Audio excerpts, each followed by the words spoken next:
All right. Well, thank you guys so much for being here. I'm excited to talk with you about what I guess I kind of, it's not that fancy of a word to make up.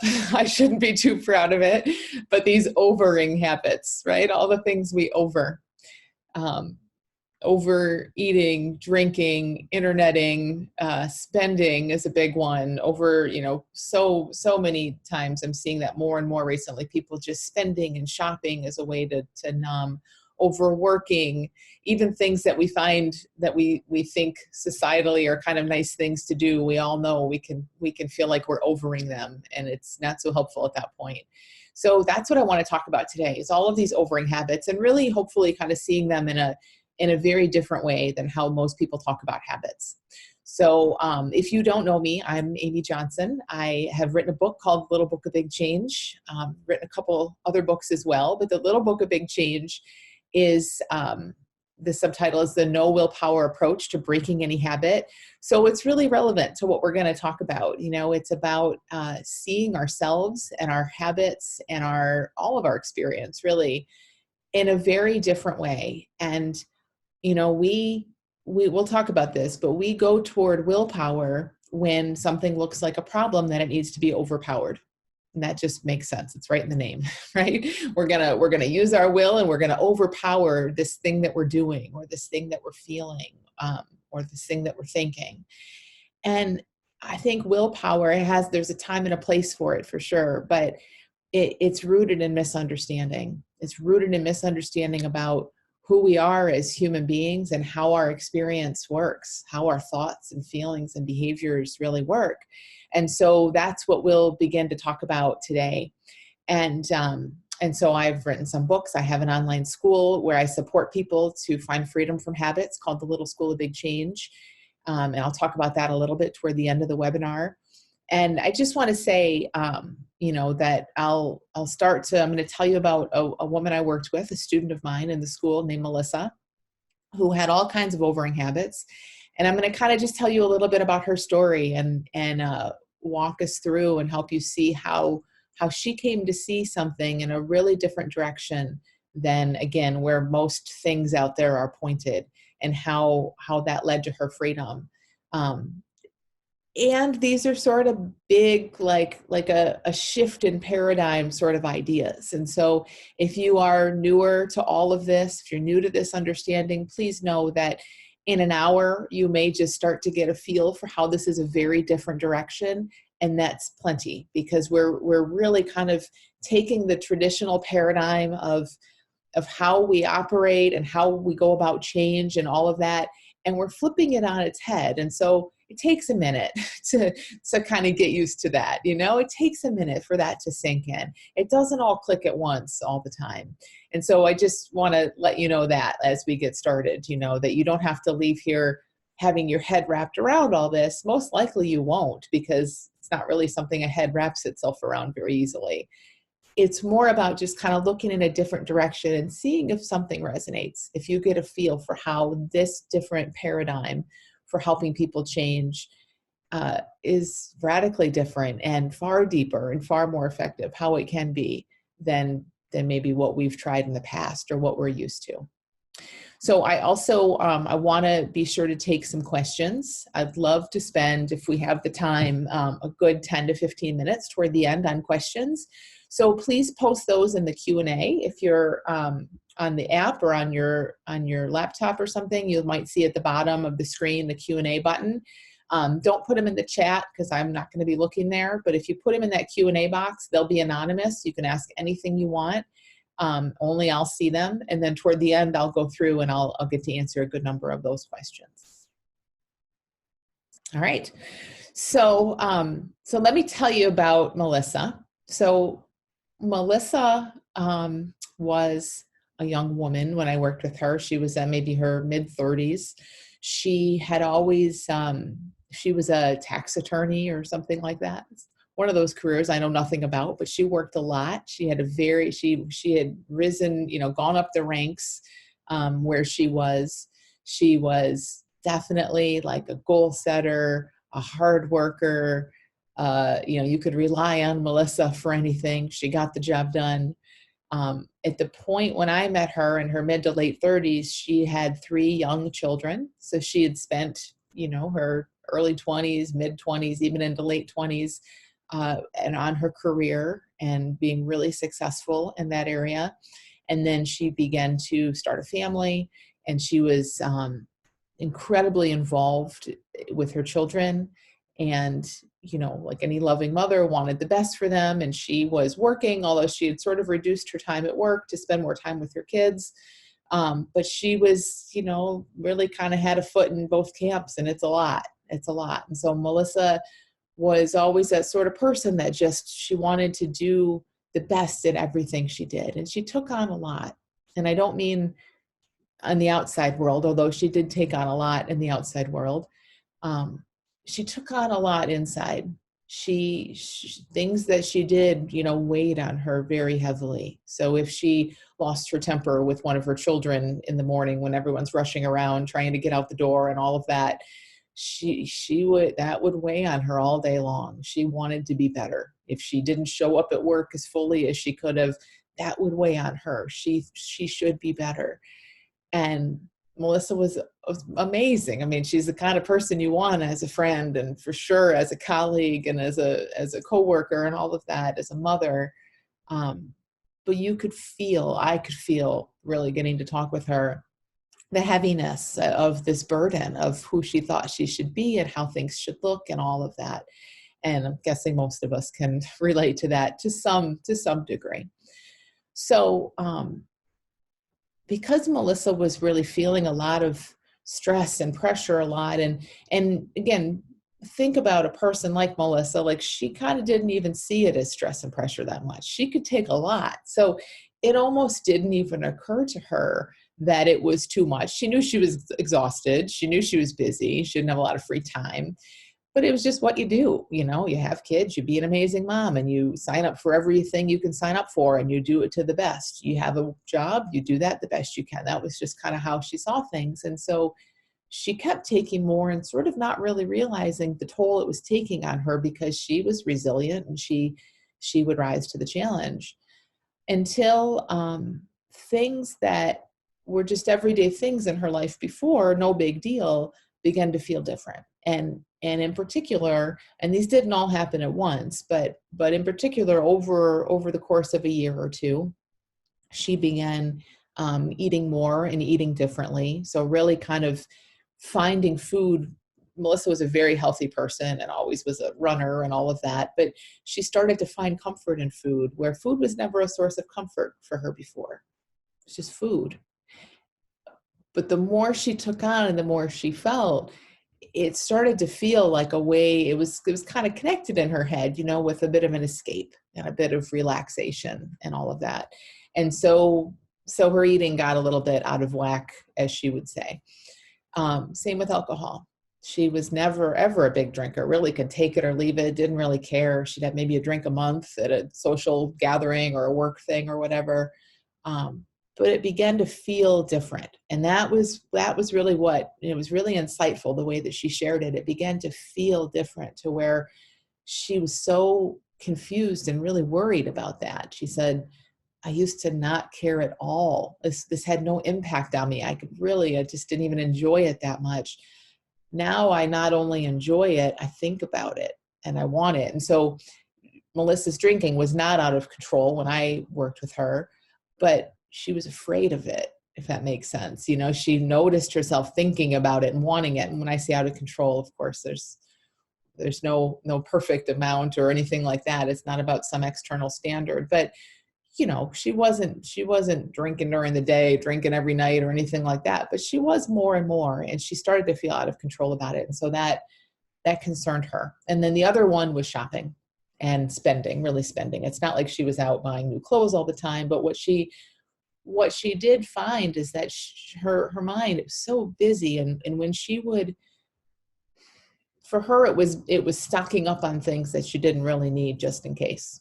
So when she would go spend a bunch of money and stock up and have these things on hand and make sure, all the bases were covered, in her mind, in Melissa's mind, that was almost just her. It was just a thing that sort of calmed her mind. Her mind was busy with all these different moving pieces. And so you can kind of get a feel for how that would show up for her, right? It wasn't about the stuff. She didn't care about the stuff. She didn't even pay attention to the stuff she bought half the time. She didn't love the stuff. It wasn't anything like that, but it was a habit. It was just a way that her busy mind would say, okay, well, at least we're covered if there's, an apocalypse or whatever. At least we have all the, the kids' breakfast for the next month stored away. But it had an anxiety around it. It wasn't kind of normal, healthy planning.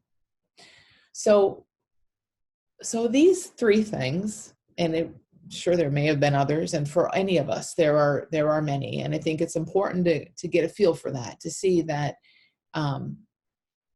where we're looking here in this conversation, how we're looking at this is not about, oh, drinking is special, eating is special, it needs its own treatment, spending and buying and the ways anxiety shows up are special, they need their own treatment. It could have been anything. It could have been anything. It just so happens that for Melissa, as she felt more and more weighing on her, more and more on her mind, she stumbled upon these three things that were part of her life already in some way. And they began to feel like relief, whereas before they never felt like relief. And she became kind of addicted, if you want to use that word, but they became a habit for her. They became something that she would look toward, that looked like it had some relief and some nice feeling attached to that thing. And again, it's cool to see because this is a great illustration, I think, because a year prior she had done all those things and they didn't mean a thing to her. So in Melissa's want to get it right, be the best person I can be type of way of thinking and being in life, all of these things very much concerned her, more than they might someone else, but doesn't matter. But for Melissa, they very much concerned her. So she wanted to, when she came to me, she needed to get to the bottom of these. Like, what is wrong with me? I want to not want this. I want to not like it. I don't know what's happening to me.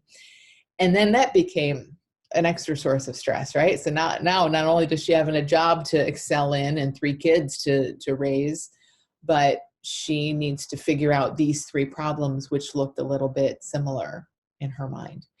And like most of us, what she looked toward before we met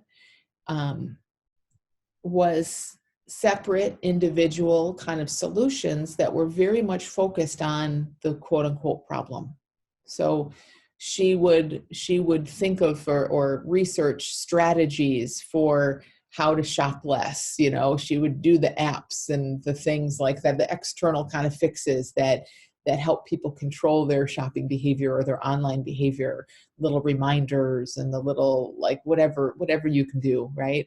She would do the same with drinking and with food, where she would have boundaries that she made up for herself, but it was her best attempt to kind of keep this under wraps. So it became, only going to drink, twice a week at the very most on these kinds of occasions when I have to for my job. Not that you ever have to for your job in most cases, but, when everybody's at, a cocktail party, I'll have one. And she came up with all these rules and ways to kind of manage her behavior and keep herself where she thought she should be.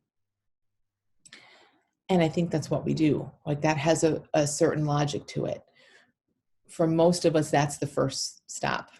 And it makes sense that it is, right? It kind of makes sense that it is. So if you can put an app on your phone that limits your shopping, or you can give yourself, a guideline that limits your drinking or eating, if that's all it takes and that's helpful and you have a little behavior modification from that, great. What's the problem?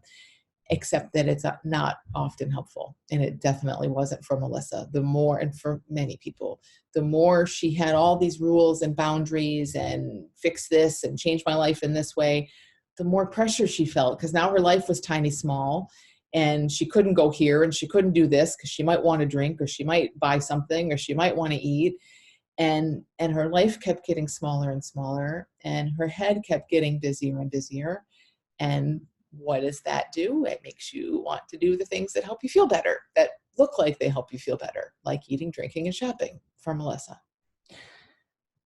So see if you can just get, I know for many of you this is very familiar, for others maybe not so much, but see if you can just get, I just think it's worth sitting with the I don't want to say the logic, but like how much sense that makes, really. I guess the logic is an okay word. Like how much sense that makes and how natural and easy it is for us to get caught up in these things. That we look out there, we give ourselves a rule or a goal, or we're going to fight this, or we're looking at the drinking and looking at the shopping and looking at the eating and thinking of things that are going to fix that problem. And how much sense does it make that what that does often is busy our minds? And then when our minds are busy and we're feeling burdened and we have all these new rules to follow, what do we want to do? I mean, I'm guessing most of us have experienced that probably in the area of food. Not everyone, but a lot of people. If you've ever tried to just, innocently slim down a tiny bit by just, cutting back on some things or going on some kind of short-term diet. I'm not talking about like massive, eating issues, but anything like that. We all know as soon as you tell yourself, not going to have cookies this week, what do you want? The cookies look a lot more attractive. So that's just how we work as human beings. And yet so much of what we're pointed toward is that external behavioral modification type of stuff that, again, sometimes gives us some short-term relief. Sometimes it's all someone needs, but often it's not. And often it kind of has that side effect that kind of backfires on us and gives us exactly what we don't want, which is it just adds more to us. So I would have you kind of consider, I'm going to suggest that most of what we have been told about habits, addictions, how we work, like how our mind works, human psychology, all of that has kind of missed the mark. And again, I'm not saying some of that's not helpful or true or whatever, but if we just look at the state of the world and look at, treatment, look at various treatment modalities and how successful or not successful they are, a lot of things have some success. And I think everyone would agree that we can do better. Like there's something missing when it comes to truly being at home in our own experience and truly finding real freedom from these habits and addictions that we tend to pick up. And so I want to kind of start to paint a different picture for you, kind of look at a different side of this. The reason that Melissa could eat or drink or buy supplies and it was no big deal at one point in her life, and then those things started to feel good and look like things that she sort of needed in order to feel good, was because, I mean, I'm just going to throw this out and you see what lands with you. But I would say that when she was didn't have a whole lot on her mind, she was just kind of in life, living her life, those things didn't have much impact because there wasn't much weighing on her. When there was more weighing on her, when she felt disconnected, and when she was living in her head, when she didn't feel at home in her own sense of self and her own essence quite as much. And for all of us, when any of us feel far from home, or we just don't feel comfortable or at ease, or, just in the moment, when we have periods of time or any times when we're up in our heads or just feeling really weighed down by life, and we find something, because that's what we're equipped to do. We're very resilient. So our mind is always looking, how can I get back home? How can I get back home? And we eat something, or we drink something, or we buy something, and we feel a little closer to home. Your brain is so good. It is so looking out for you. It is so smart. It is such a great machine that it is going to remember that. And it's going to start to associate how you feel with that thing you did. Now, I don't think any of that is news to any of us, but I think it's so cool in Melissa's story to see that really clearly, to see that the problem wasn't, it doesn't make much sense to look at, okay, how do I drink less, or how do I eat or shop less, when you're left feeling horrible, that's the solution. Those were the solution. Were they a good solution? No. But they were the best solution Melissa could see, or else she wouldn't have done them. And that's true for all of us. We don't find ourselves caught up in things with no benefit. And everybody can look at it, and we can look at it and say, and I did forever. So if you aren't familiar with me, I had an eating disorder for 8 years. I thought food and then no food were like, that's the only way I could calm myself. And that's the way it looks, as we sit there and we say to ourselves, this is a horrible habit and it's destroying me, and what's wrong with me, and I know better. And it makes all the sense in the world from one level of seeing things to go in and just make that behavior change, except it doesn't work. It just doesn't work to do that. So what's deeper and so much more helpful and profound to see is not to just go in and try to take someone's solution away, which never really works, rarely, but to take the problem away. Let's look at the problem here, not just rip your solution from your hands. And the problem, I would posit to you, and again, you just kind of see what lands with you in all of this. The problem is that we forget who we are. We forget that we are the peace and the health and the clarity that's always there within us. And I don't mean people who are addicted or have a habit forget that. I mean every human being ever forgets that often. And we, at the same time, as we're sort of losing touch with who we really are, which has everything we need, which doesn't want for anything, doesn't have hunger, doesn't have needs in that sense, who we really are, doesn't have these emotional, graspy needs. That's not there in that place beyond our thinking. We lose touch with that. We lose sight of that. And we have this vivid experience playing out in our heads of the baby's crying, you messed up at work, do this, it's Tuesday, time for that.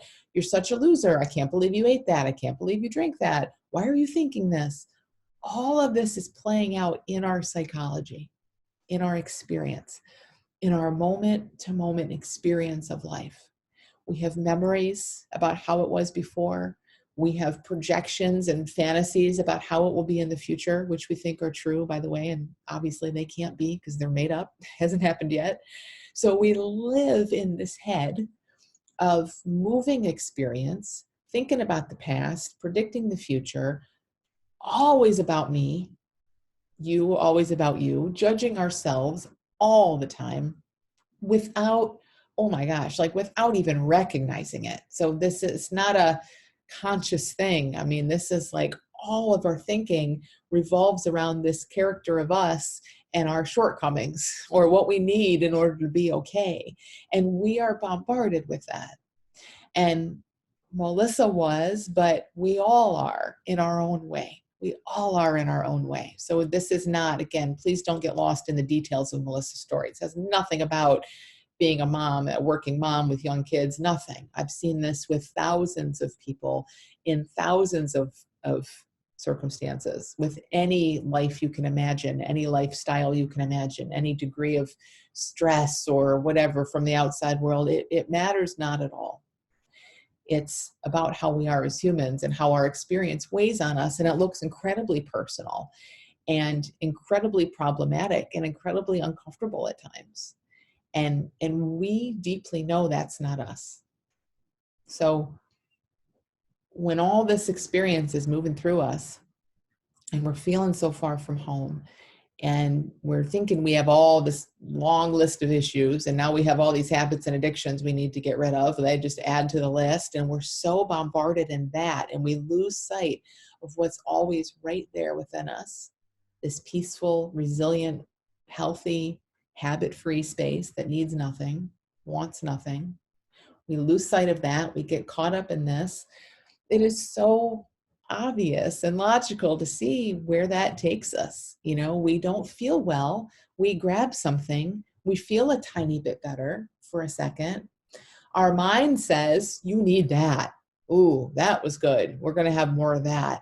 Then your mind says, no, can't have more of that. That would make you an addict. That would make you a bad person. You can't do that. Now, again, off to the races.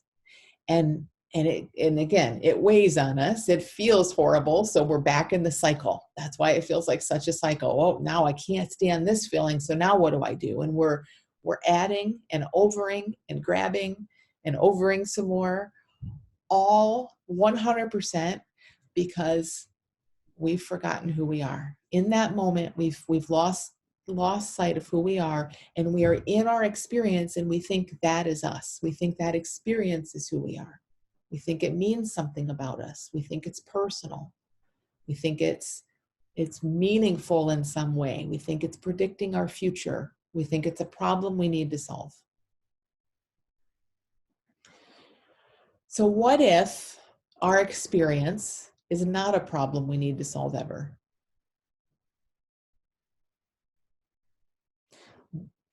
What if there is nothing that moves through us, that comes our way? No thought, no feeling, no action, no memory that we need to step in and fix ever, ever. What if all of that moves through us, again, it's not us. It's not like we're the peace and we're the habit-free self in there. All this experience that comes to life within us, what if it's not problematic? It doesn't mean anything about us inherently. How could it? How could it truly mean anything about like real and true and stable about us and who we are when it's constantly changing? I mean, even the habitual stuff is constantly coming and going. It doesn't really make sense when we look at it that our thoughts and feelings and actions are about us. We all can look at our lives and say, wow, at one point in my life, I was really into whatever, like my mind was all about, this particular relationship I was in, or this was my goal and I was cuckoo about running that marathon. And then I had this issue, then I had this concern for a while, then I had nightmares about this thing, then I had thoughts about this thing. We see, like, if we just look back in a big picture way, we can see how there's so much movement in all of that throughout a lifetime. We don't tend to look at it that way because we tend to identify with it the whole way through. So we tend to, feel like, well, this is me, and then I changed, and this was me, and we identify with it the whole way through as if it's us. But I really want you to consider that it's not you, and it never has been. You've just been grabbing it and identifying with it forever. We all have, because it's in our heads and it feels like us. It's talking about us, but it's never meant anything about you. What if it's just this flow of experience that we get to live within? It's like we're just riding down this river and there's just experience moving through. And on the way down the river, we see trees and clouds and rocks and an old shoe in the river. None of that's us. It's just stuff we see along the way. What? So cool. Like, what if that is exactly how our human experience is? That's exactly how our human experience works, except we don't see that. We're moving down that river thinking, I'm a tree. Oh no, I'm a cloud. Oh no, I'm a shoe. And we're so in that. And so again, like back to like Melissa's example, she's in like, I'm a great employee. I'm a hard worker. I succeed here. Oh no, I don't succeed there anymore. Things have changed. Now what? I'm a mother. I'm this kind of mother. I'm that kind of mother. All of this stuff that's temporary, that's thought created. It's false. It's just ideas. It's just thoughts and feelings that move through her. But she's trying to grab onto all of it and can't really grab onto any of it. And I think we're all doing that in various ways. When we get caught up in our experience, that's what we tend to do. And when that doesn't go well, when we lose our sense of any kind of stability, or even deeper, when we really lose our real sense of peace and who we truly are, we're just left trying to grab. And that's where all this overing comes in, because it looks like security for us. So see if you can start to get a feel. I'm going to tell you what Melissa saw and how this began to go for her. But see if you can get a little bit of a feel for what if all of this that moves through us, all of this experience that moves through us, thoughts, feelings, habits, what we ate, what we drank, what we spent on, has nothing really to do with us. It's all learned, it's all moving, it's always in motion. It can't be true and about something that's essential and doesn't move and change, which is kind of our, what I would say, like our essence, who we really are. It's experience that's always moving versus who we are, which never changes and moves, who we are at our core, at our essence.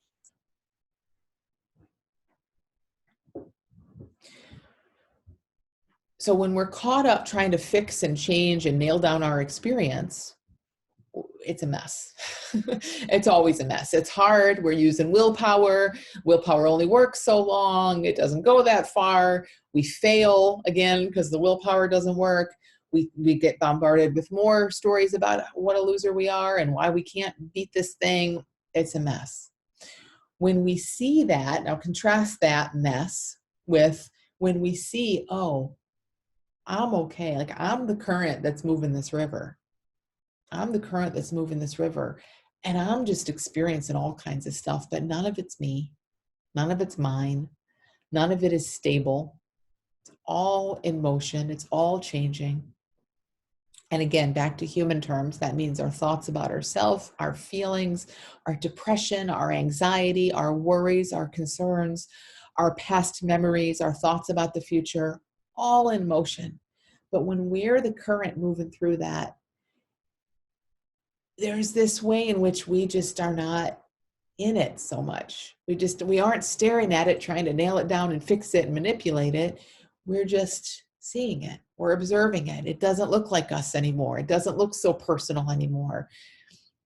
The more we connect with who we really are and we see our experience in this way, the less any kind of overing impacts us in a positive way. So and we all know this. So think of whatever habit you have or have ever had. The more you're just kind of in one of those little moments, and they might be rare, and that's okay. One of those little rare moments of just okay. I'm just here now. Everything's okay. My mind's not telling me some worry. I'm just here in this moment. You're not grabbing for things. You're not reaching to add things and to over things. It's just not there. I know it sounds very simple, and people get concerned that it ignores a lot of things that happen in our heads. It ignores genetics and family history and all this other stuff. It ignores trauma. It doesn't really. It doesn't. Those are the concerns people have. But I really want you to see if you can just let yourself look toward the simplicity of this for a minute. Let all that complexity, let the psychologists have that, and just let yourself see how simple this is. That for every human on earth, when our mind settles down, we don't need anything. We don't want anything. And how that can be this amazing solution, in a sense, that gets right to the core of the problem. And again, the problem is not that we feel stuff. The problem is that we think we are what we feel. That we take personally and seriously everything we feel as if it is us. So really the problem, if we have to make up a problem here, the problem is a misunderstanding. And it's an innocent misunderstanding that everyone on earth has. It's a misunderstanding of who we are in our essence and how our experience works. And over and over and over and over, when people, I've seen it thousands of times, when people get right on that misunderstanding, when they clear that up, all of this extra stuff we're frantically adding, it doesn't even have an impact. You don't even want it anymore. You don't even want it. Your brain still tells you to do it out of habit, but it begins to look very, very different. And that's exactly what happened for Melissa. When Melissa came in saying, okay, we got to tackle this habit, we have to tackle that habit. And I said, okay, you get it out of your system. Tell me all the things you think are the problem, but we're going to look somewhere else. And she began to really see how her experience comes to life within her. And that she's always okay beyond that. And she started to take all that so much less seriously. She got so much less caught up in it and trying to fix it. I mean, a lot of that just went away. she would have thoughts and feelings and worries and concerns and all of that, judgments. I do, everybody does. They move through you, but they just move. They just look so different. And it's so hard to put words around, but it's the most beautiful thing in the world to see that shift start to happen. We've all felt it in our own way, where we've had an old concern or an old insecurity show up and we just blow it off. It just is like, oh yeah, you again. And other times when that same concern or that same insecurity shows up and it weighs us down and we need to grab something to numb from it. That's the difference. That's the difference we're talking about right there, is how it is when this experience moves up and comes to life through you, how you relate to it, what you see about it. And when you see it clearly, when we start to clear up these misunderstandings, there's just no, like, habits and addictions just don't make sense in the same way at all.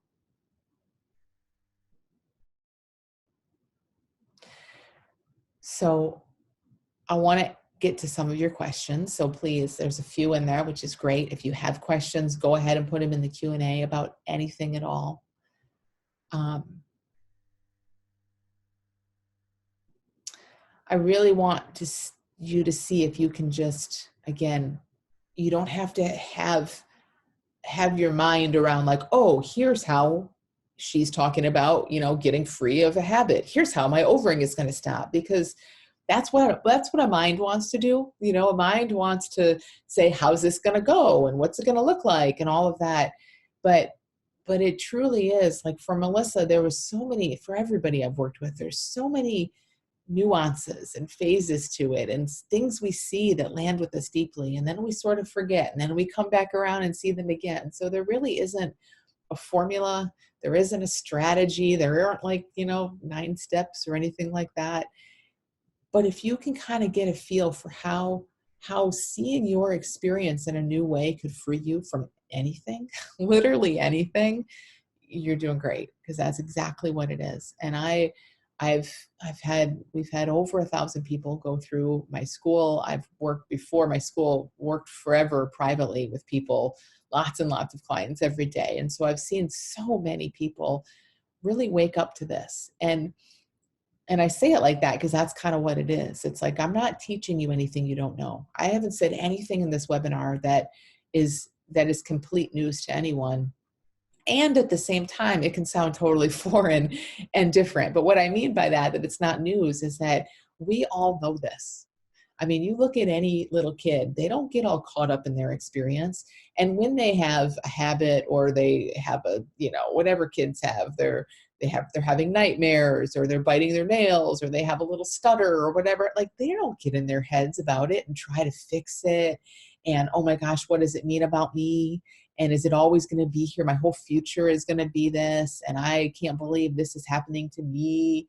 Like, they don't have that experience the way we thinking adults do quite so much. And they tend to move through this stuff. So there's nothing in, all these things and this misunderstanding, it's learned. And it's not like we set out to learn it or anyone set out to teach us. We pick it up, it's just kind of how we've been conditioned. But it really is amazing to see that we deeply know we're okay. We deeply know, we fall asleep and we just feel this peace. Like, we know that's in there. We know that's in there. You may have not have thought about it in this way ever, or for a while, but I think we all know this. And so it's not new in that sense, to get a feel for what's in there and to really have a different experience with our experience, to where we aren't afraid of our thoughts. We aren't afraid of our feelings. We don't take everything so personally and seriously. It changes everything. And I hope it's not too much of a stretch to see how it can. So for Melissa, yeah, there were so many phases and coming back around and seeing things more deeply. And people have their own insights that are personal to them. So for Melissa, she had all kinds of insights as we began exploring this, into how her mind had always just put so much pressure on her that, as I mentioned earlier, she didn't even realize. She just lived at a certain level of pressure forever until it got to a place where she was drinking and shopping and eating, and so where she couldn't live with it that way anymore. And I think we all are. We're living with so much of this that's kind of invisible to us until we begin to see, and then we have our own personal insights that make it visible.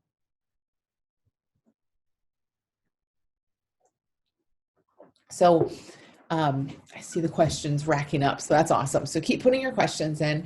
I want to tell you really briefly about how I do help people with this beyond this, 1 hour webinar, because it's a really, really incredible program and kind of way to see this in a very deep way. So I have a program called the Little School of Big Change, named after my book, The Little Book of Big Change. And it's where I support people and personally guide them through seeing these truths in a much bigger way. And so much change happens for people throughout the 6 weeks of this course. It really sets a foundation so that in the 6 weeks of the course, we see a ton of change happening, a ton of insights, but people leave and all of that continues to deepen afterward. So it's not like, again, it's not come in and I'm going to teach you some stuff. I mean, we explore this together. And the effects of this last forever because it gives you this new paradigm for viewing yourself and how your experience works. And so it's a 6-week course that is all online. We have a global community, so it's accessible to people around the world, anywhere in the world. We have over 40 countries in the school right now, people from over 40 countries. You get an hour of video content each week that's created to really walk you deeply into what I began to share here. So I just told you one person's story at a very high level in like 37 minutes. We spend 6 weeks diving into who are we beyond our experience and why does our experience feel so hard and so sticky and painful, and all things related to why we have these habits, why they feel so good even though we know better, what it looks like as we start to become free of them. It's what a webinar like this can't do. This can kind of just point you in a direction and hopefully get you a little curious. But what the Little School of Big Change is a real immersion. It's a 6-week immersion and it's guided. So I'm there every step of the way. We do 2 calls every week, and they're 90-minute calls where I'm taking us deeper into the lessons from that week. And I'm also coaching like crazy. So it's a group course, but everyone who comes through the group has as much personal interaction, as much coaching as they need. You will never ask a question. No one has ever asked a question. If I'm wrong, if you've gone through the Little School of Big Change at some point and I didn't answer your question, please let me know. But I'm pretty sure that over 3 years, no one's ever asked a question that I haven't at some point addressed personally, even in a group program, because we're on these calls, we're talking, we're sharing, you're getting as much coaching as you want. We have a private forum, not on Facebook. It's our own little private forum where you're getting support anytime you need it. So it's an amazing opportunity to be guided and walked through this understanding. And people come in with habits, lots of overing habits. People come in with anxiety. They come in with phobias. They come in with depression, all sorts of things. And they see so much. And you leave this 6 weeks seeing life in a totally, totally different way, where you just feel like even if you're still in your habit a little bit, this is what most people say, still, like, sometimes it's around for some people. Sometimes it's totally gone. Sometimes it isn't. But when it's not, there's always this sense of, yeah, but I know it's not going to be here for long. Like I see, it doesn't have that. It's not like that monster chasing you and following you like it can feel. You aren't a victim to it anymore. You see it as thought. It's a habitual thought. That's all it is. It's a habitual feeling to do something. That's all it is. And when we see that in a deep, really deep, like see it, like it, not just being taught, but it, you feel it differently. You come to feel like, yeah, my behavior, my thoughts, like I'm not worried about that stuff. It comes, it goes, because it does. And as we relax into that, it's amazing what starts to fall away. So it's just a beautiful new paradigm for deep change. And you can see how the change that comes from this is deep and lasting, because it really gets to the core of what you see about yourself, like how you see life, how you view yourself and your experience. So very, very, very different than some kind of strategy or willpower, or even than some kind of, thought change. Like, oh, let's think this way, like a mindset thing. This is not mindset stuff. It's far deeper than mindset stuff. It shows you where a mindset comes from. It doesn't try to tweak your mindset so you have nicer thoughts. So The Little School of Big Change is open right now. If you have any questions about the school, if you want to talk more, just please let me know. I'm happy to answer any of your questions or get on the phone and talk with you about it. And I really, really encourage you to look into it. There's just nothing like it out there. It's an amazing opportunity to just be in this container for 6 weeks and see this in a really, really deep way.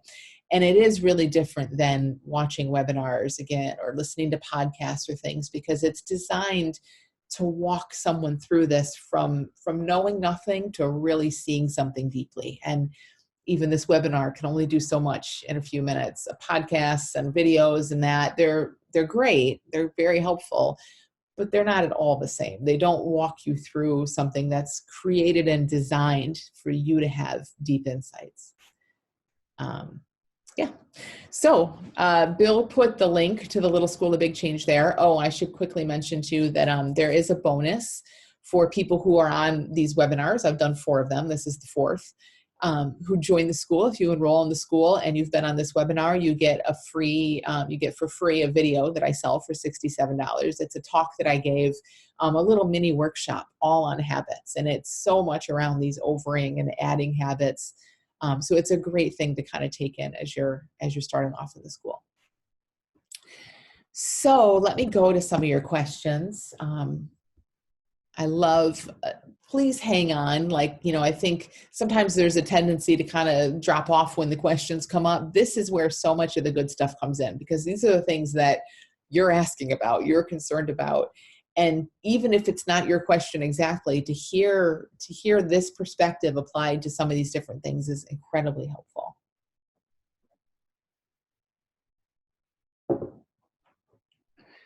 Okay, so bear with me as I kind of skim through some of these, because I want to make sure to get ones that I know are representative of a lot of people here. So someone asks, how do you slow down all the thoughts in your head? Love this question. I have no clue. I don't think that we are in charge of slowing down thoughts in our heads. I think if there was a strategy to do that, we'd all be Googling it and we'd all be doing it. So I don't think that's on us at all, but it gets even better. So it's not your responsibility, and there's nothing you can learn to slow down the thoughts in your head. Now, there are practices like meditation and mindfulness and all that. Great. Do what you like to do. Do what helps you. But there's no okay, this is going to slow down the thoughts in my head across the board. I don't know that exists. So do what you like to do. But here's where it gets even better. It's not our job. We don't have to put that on ourselves. And the more we see about the thoughts in our heads, the less we care about them, in a sense. And I know that sounds kind of strange, but the less we feel burdened by them, the more we see they're not me. They're not my thoughts. Even when they're talking all about me, they're just a machine. They're just a machine that talks on repeat by nature. It's very habitual. Talks on repeat, says a lot of the same stuff. None of it's true. It often contradicts itself. It'll tell you that you're such a loser. I can't believe you did that. And then it'll praise you for something. And it's all over the place. The more we see something about the thoughts in our head, the less you would ever even care about taking your effort to try to slow them down.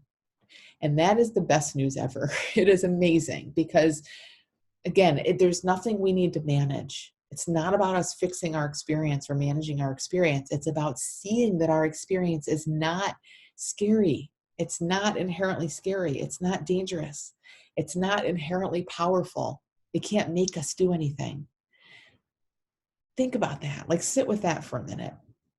I use this example a lot of a shadow on the wall. I could say, you could ask the question, this exact same question could be asked, how do I fight that monster that comes on my wall at night as a shadow? Would you recommend a sword or a knife or a gun? Right? We could ask it. I know it doesn't sound like your question. To me, it sounds exactly like your question. We could say, how do I fight that monster? And I would say, what? Why would you fight that monster? It's a shadow. Come with me and let's have a conversation about what shadows are. I know this sounds crazy, but really see that that's exactly what we're doing here. When you see all the thinking in your head in a totally different way to where it doesn't feel like a monster, you would never even think to use your effort and energy to fight it or change it or slow it down. It's like, oh, there goes my head. Imagine the impact of that on a life. Really, like, imagine if we all saw our experience in that way. If we knew it wasn't us, we knew it wasn't there. It just wasn't scary. We knew that it revs up. Everybody's mind revs up and gets really fast, and it slows down all by itself. If you absolutely knew that's just how thought works, pretty much everything in your life would be very, very different. It would feel very, very different in your skin, in your experience. Can you see, like, it's huge, and it's radically different. I love that you asked this question. Radically different direction. That's what we're going for. That's why the change lasts your entire life. That's why the change is so deep. You have this sea change. You see things in a very, very different way. Everything feels different. There is nothing to fight, nothing to slow down, because it does that on its own.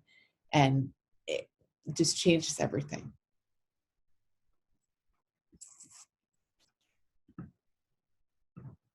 Okay, so a question. You say our thoughts are not a reflection of who we really are. So who are we? How do we know? I love, this is always a question, right? And it's an excellent, there's a good reason for that. It's an excellent question. It's kind of the question, really. If there's one question, this is it. You know, if we aren't our experience, which is where we've been looking forever, who are we? And it's a question I can't answer for you. I could, but it wouldn't mean anything. It wouldn't be any good for you. But I want you guys to see that the fact that this is a question on every webinar and every call I do all the time just shows us how in our experience we are.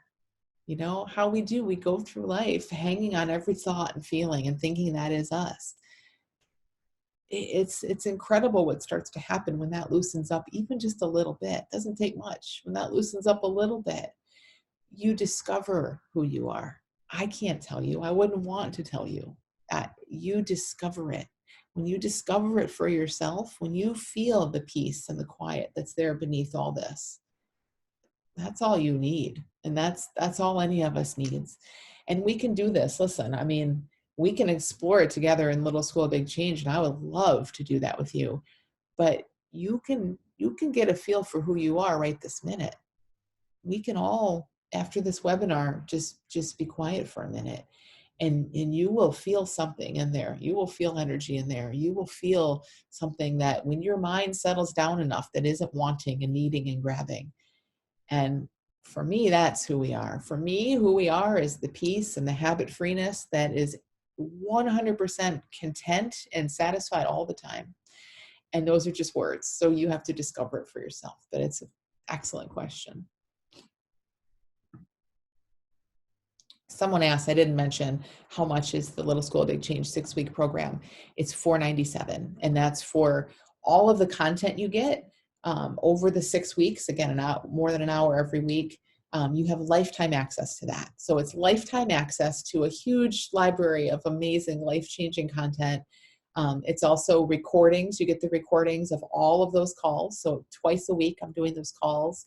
And then it's all the personal support for 6 weeks. So for $497, it's like the price of a couple sessions of private coaching with most coaches. And it's so much of a different experience than that, because you get to learn from the group and be in this community and really immerse in it. So it's a lot less than it should be, but hopefully a price that makes it accessible to a lot of people. Okay, great question. These principles, these ideas I'm sharing are so simple and logical. So why is it so hard to believe in them for myself? I can see it for others, but I can't seem to fully apply it to myself. I love this question too. I love all your questions. Because of how a mind works, because of how we're designed. But the beautiful thing, see, it's hard because what you're saying is, you feel, and I use that word intentionally, like we feel the simplicity, we can sense and feel the logic in all of this. But then our head gets involved. And so it's like, I feel it is so simple. It's so logical. We can even see it for other people. But when it comes to us, we're not in that deeper feeling anymore. We're not in that space where we know this already. We jump into our heads, and our head says, okay, how do I make my life sound like this Amy lady's talking about? I want that. I want what Melissa found. I want what this is, that's our head. That's not that peaceful place that already knows this and has everything. That's our head. Anything that's trying to apply it to us and do something with it and get it intellectually, we're just going to lose it that way. So, but what I love in what you said is I can tell, you feel and see the simplicity. Amazing. You feel the logic. Amazing. You can see it for other people. Amazing. Just hang out there. Just keep seeing, wow, it's so simple how life works. Oh my gosh, look, I noticed that. They're feeling their thinking. Like they're so great, so resilient. And then they get caught up and then their thinking changes all by itself. Just stay where you are. Keep seeing it in others. Keep seeing the simplicity. The more we do that, the more we just stay in the deep truth of this, the more it spreads, and it can't not begin to look like that for you too. It's only when we get in our heads and try to engineer it toward us, to get some kind of outcome usually, or get a feeling for ourselves, that we lose it.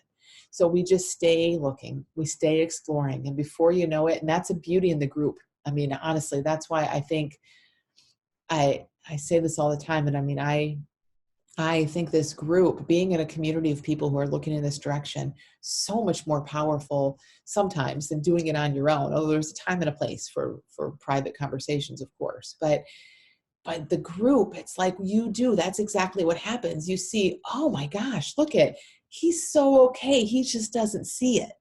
And she's so okay. She just doesn't see it. Before long, you're thinking, I'm so okay. I just don't see it. And before long, after that, you do see it. So it's totally how it works. This is so fun. I love talking about this so much. Even when I'm exhausted and think I say the same things all the time, you just start looking in this direction, and it's so incredible what we have available to us. I'm so grateful that you guys have listened and hung on and are getting so much from this, and I just hope you feel that, like, wow, this is something different. There's so much more to life than what our head just spits out all day, every day. Okay, so another question. I'm going to see if I can do like a couple more really quickly before we wrap. One habit I have is procrastination. It's tied up with anxiety, but I don't see what the so-called benefit of this habit is to me. Yes. Can you help me uncover this blind spot? Super common question. So you might not see the benefit. And I think there is a blind spot there, and with a little conversation, we could see more about it for sure. But let me just say, in the brief time we have, sometimes I see people get really caught up in that. Like, well, I don't see the benefit of this. If we're doing it, there's a benefit.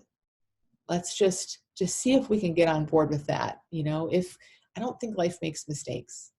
If we're doing something, we're doing it for good reason. We're not martyrs. We're not dumb at all. Our brains are incredibly smart, incredibly efficient, all about trying to help us survive and keep us alive. So from our level of consciousness, there may be no benefit. When I was binge eating, there was no benefit my mind could see, but there was an enormous benefit because I felt this feeling that was so uncomfortable. I thought it was going to kill me, and I found something to numb it. Now, again, I can say that now, way out of it, like I see that in a different way, and you might not see that for yourself at this moment. But what I think opens this up for us, if we can say, okay, I don't need to see exactly logically with my head, again, what the benefit is. Let me be in this space of knowing there's a benefit, or I wouldn't be doing this. That's where you have insights. That's where you're not trying to figure it out, kind of like the other question. I'm not trying to apply this to myself. I'm just curious about it. And then eventually you kind of see more for yourself that's personally relevant. Procrastination and anxiety and all procrastination, I think, like, there's just a bunch of thinking that says, don't do it. And it might not say it in those words, but it's like there's thinking that keeps us in inaction. And that thinking just looks real. It's thought and feeling that just looks absolutely true and real. And so we if it looks true and real, that's how it looks. But as we see more, this is how procrastination tends to fall away. As we see more about our experience, we see, oh, the only thing keeping me here, avoiding all these things I need to do or want to do, is thought, is a shadow.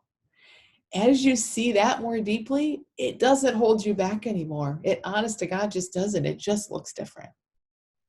Great question. Love it. I love all your questions. Thank you guys so much. Um, yeah, amazing questions. If you have others, if things come up for you, if you're watching this replay, or just things come up if you're here live and things come up later, please send them to me. We're going to send out the replay, and you can just reply to that email and I'll answer all your questions, because that's what I love to do. So let me know what comes up. And I just really, really hope that you heard something helpful in this. I really hope that you begin to get a feel for what's possible, what's on offer for all of us when we aren't afraid of our experience and we see it differently, and we aren't just using willpower trying to change ourselves. It's so much easier than that, so much deeper and so much better. And the effects go to so much of our lives. So thank you for being here. I would be so honored to be able to really share this with you in the Little School of Big Change. So please join me there, and I'd love to see you in class. Thanks so much, everyone. Thanks for being here.